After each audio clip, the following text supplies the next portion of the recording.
How to know if someone read message on Discord? Is it possible? In this video, I'm going to walk you through and show you guys what you need to do, right? Subscribe and turn on bell notification for lots of educational guides and contents like this.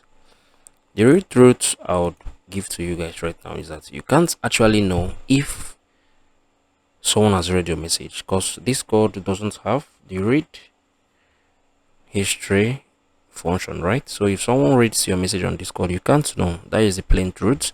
Unlike WhatsApp, unlike TikTok, unlike Facebook, and all other social media platform and messaging platforms, you can actually know if someone has read the message, right? Because there will be like a read receipt on it.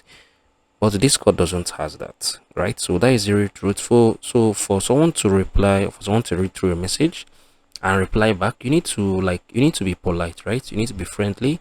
You need to reach out to them carefully and share your thoughts, right? Once you have done this, you'll be able to get their feedbacks like very possible. So the real truth is that it's not possible for you to know if someone read your message. It's not possible on Discord unless the person replies back to you. That is the only way you can know. So if you found this video helpful, let me know in the comment section. Thank you guys for watching through. I'll see you guys in the very next one.